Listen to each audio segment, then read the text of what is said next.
Hello my dear friends, তো আগের এপিসোডে লাস্টে আমরা দেখেছিলাম তার হেল্প করার কারণে ইয়োশি তাকে এখানে থ্যাঙ্কস বলে এবং তার প্রশংসা করে। আর কাং তাকে বলে এবার থেকে অফিসে একটু কেয়ারফুলি কাজ করবে। ইয়োশি জিজ্ঞাসা করে বাট ম্যানেজার এমনটা কেন করলো আমার সাথে। কাং বলে যে তা তো আমি জানি না, বাট তাকে আমি ফায়ার করে দিয়েছি আর এখন থেকে তুমি আমার অ্যাসিস্ট্যান্ট হবে। ওয়েল এরপর কাংকে আমরা মিটিংয়ে দেখি অ্যান্ড এখানে মিটিং শেষ হওয়ার পর এক মার্কেটিং ডিপার্টমেন্টের এক নিউ ইন্টার্ন যে কাংয়ের অনেক বেশি ক্লোজ হতে চাইছিল, বাট তখনই এখানে ইয়োশি চলে আসে আর যে কাংকে বলে হানি তুমি আজ কথা দিয়েছিলে আমায় যে আমরা একসাথে লাঞ্চ করব। আর ওই মেয়েটিকে বলে তুমি জানো না কোনো নিউ ইন্টার্নে ডাইরেক্ট পেশেন্টের সাথে কথা বলা যাবে না, তার জন্য তাকে পারমিশন নিতে হবে। আর যা শুনে সে মেয়েটি তখনই সেখান থেকে চলে যায়। এখানে কাং তাকে থ্যাঙ্কস বলে তার হেল্প করার জন্য। আর ইয়োশি তাকে বলে যে তোমার পার্সোনাল অ্যাসিস্ট্যান্ট হওয়ার কারণে কি আমাকে কি তোমার সাথে রোমান্টিক হতে হবে।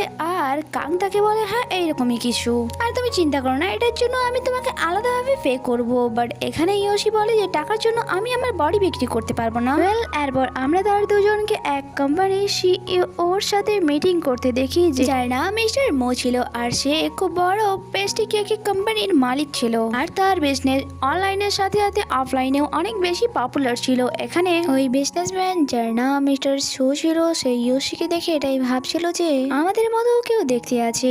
আর এই কথাটার মানে কি তা তো ড্রামার আগে গিয়ে আমরা জানতে পারবো। বাই দ্য ওয়ে মিস্টার সু তাকে জিজ্ঞাসা করে যে তুমি কি কখনো হাওয়াই গিয়েছো। এখানে তার কথা ইয়োশি বলে যে না, বাট আপনি এমনটা কেন জিজ্ঞাসা করছেন।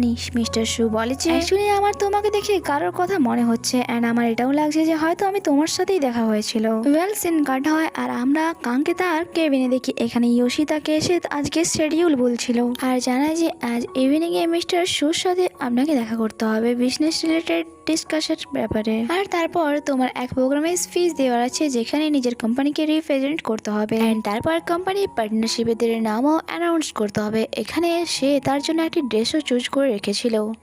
আর এখানে ইয়োশি যখন কাঙের টাই ঠিক করছিল তখন এখানে কাঙের মুখ দিয়ে বেরিয়ে যায় যে সত্যি তুমি এক পারফেক্ট অ্যাসিস্ট্যান্ট, তাই আমার পার্সোনাল অ্যাসিস্ট্যান্টও রাখলে তোমায় মন্দ হয় না।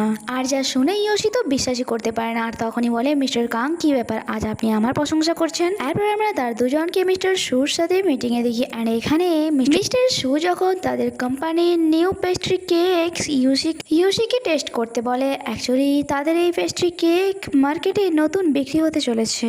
আর ওই পেস্ট্রি কেকটি যখন ইয়োশি খায় তখন মিস্টার সুর সামনে কেকটির অনেক বেশি প্রশংসা করছিল আর যা দেখে এখানে কাংও জালাস ফিল করছিল।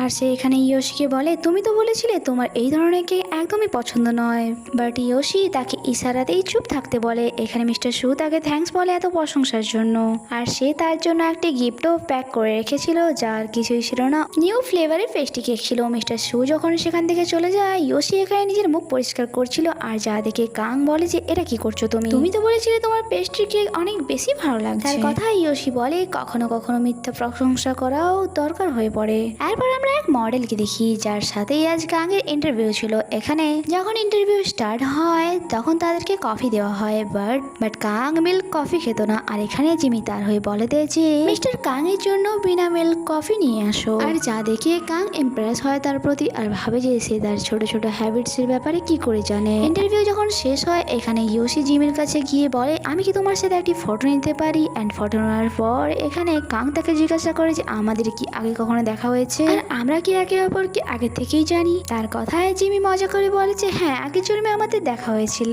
তারপর আমরা দেখি তারা বাসায় ফেরার জন্য কারে বসেছিল। এখানে ইয়োশিকে কাং জিজ্ঞাসা কাং বলে মিস জিমির সাথে আমার কখনোই দেখা হয়নি, নাই তাকে আমি পার্সোনাল ভাবে চিনি, বাট তাও সে আমার ব্যাপারে এত কিছু কি করে জানলো। ইয়োশি তাকে বলে যে তুমি মিস জিমির প্রতি ইমপ্রেস হয়ে যাওনি তো। কাং বলে কেন তুমি জেলাস ফিল করছো। আর এখানেই এই এপিসোডটি শেষ হয়। আগে কি হয় তা জানার জন্য স্টে কানেক্টেড। Bye bye.